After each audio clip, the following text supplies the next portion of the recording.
It's widely believed that Tom Cruise is going to die while doing a crazy stunt on the set of a Mission Impossible movie. And after seeing Mission Impossible Final Reckoning last week, I'm more convinced than ever that this is the case. Tom has spent the vast majority of his adult life acting, getting his first starring role in Risky Business at the age of 21.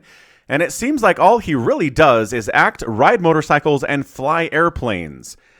I mean, I guess there's also a story around the Los Angeles area that he sends people in the Hollywood industry amazing Christmas cakes every year, but that's a story for another time.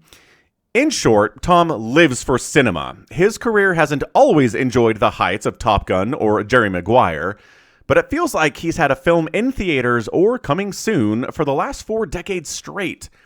So when people say Tom does dangerous stunts in his Mission Impossible movies because he hopes he'll die doing one, this does seem to make quite a bit of sense in my opinion. His legend would only increase among movie fans, and then he wouldn't have to retire and find something else to do with his time.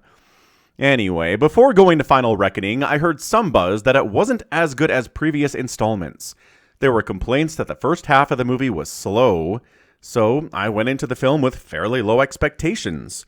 But imagine my surprise when I enjoyed myself thoroughly the entire time. I've got to recalibrate some of my internet buzz receptors. They are clearly out of alignment. But for starters, the pacing for Final Reckoning is incredible.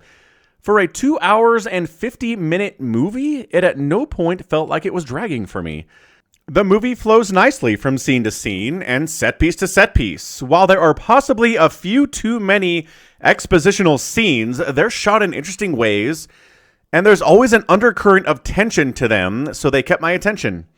But as always, your mileage may vary.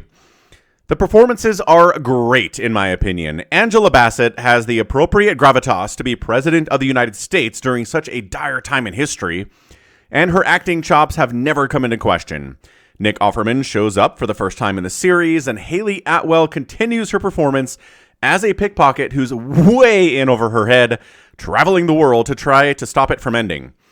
Well, my friend Somicron's going to hate me for saying this, Palm Clementif doesn't have much of a reason to be in the movie, other than providing some bang-bang, shooty-shooty support at times and slapping Benji around to motivate him at the end.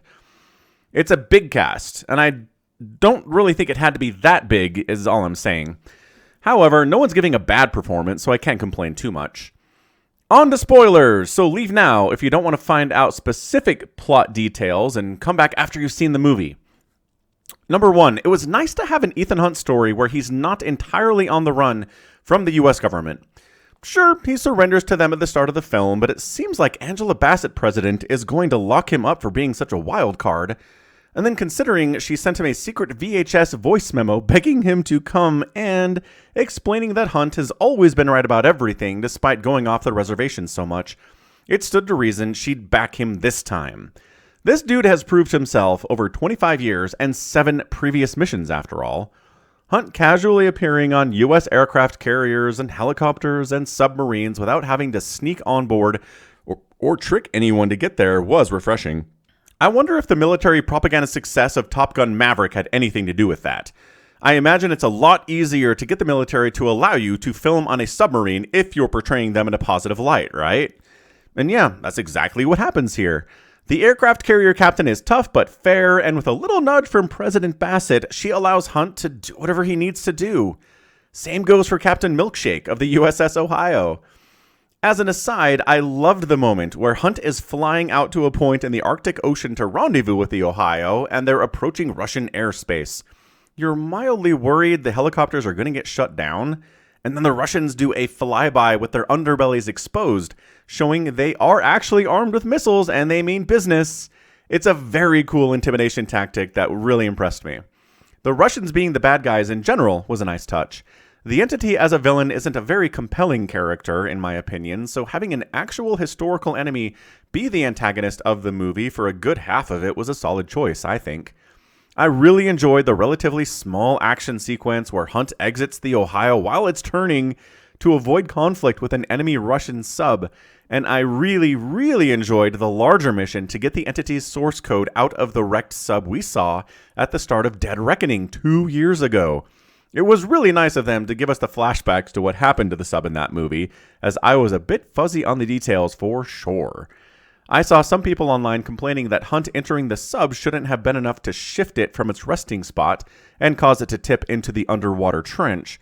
But I thought the movie did a good job showing him opening hatches and letting thousands of gallons of water flowing into parts of the submarine that had been dry up to that point.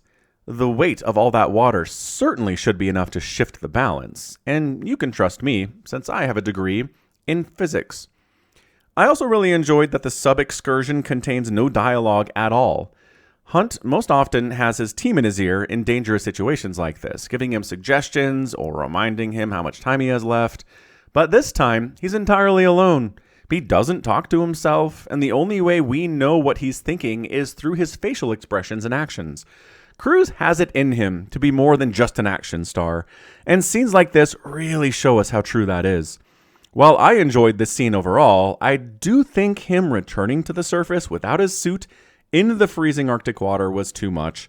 The Ohio crew explained to him how insanely dangerous this entire thing was, even with the suit, so being forced to ditch it and succeeding anyway was a weird choice in my opinion. I don't know why they had to do that. And while I liked the callback to the original Cruise Mission Impossible, former CIA guy and his Inuit wife tagging along for the rest of the movie made little sense. They helped out a lot when they were first introduced, and that was great, but they didn't really need to be there for the final showdown. I saw some people ask how Gabriel was able to attain 2 nukes for this movie, despite the entity ditching him for his failure in Dead Reckoning, but I figure he had acquired them while still in the entity's favor, and hung on to them just in case he needed to up the stakes for a main character's death, rest in peace Luther, or the final climax of the film. I found the final plane chase scene thrilling and absolutely bonkers. Who comes up with the idea to bounce a character around between the top and bottom wings of a biplane in 2025? I don't know why Gabriel was so certain there was only one parachute when Ethan was able to find one immediately. I'm also unsure why Hunt's chute burst into flame, but I guess adding even more danger to the movie was just what they needed to do at the 2-hour and 40-minute mark. Finally, I do find the hero worship aspect of Hunt's character to be over the top and weird. Sure, he's done this a bunch of times now, but for Luther's final message to basically portray Hunt as some kind of savior figure, destined to be the one to protect humanity, was odd. For me, a big part of the MI series is that Hunt is just a dude. He's not the biggest or fastest or strongest or even smartest. He just has an indomitable will and the help of a bunch of friends. So in short, I thought Mission Impossible Final Reckoning was a perfectly serviceable Mission Impossible movie. It contained Tom Cruise running multiple times. It had exciting and death-defying set pieces, and it made me laugh even while the stakes were ridiculously high. Can't ask for more than that. And I can't wait for Mission Impossible 9, where terrorists infiltrate the rest home Ethan Hunt is in, and he has to stop them.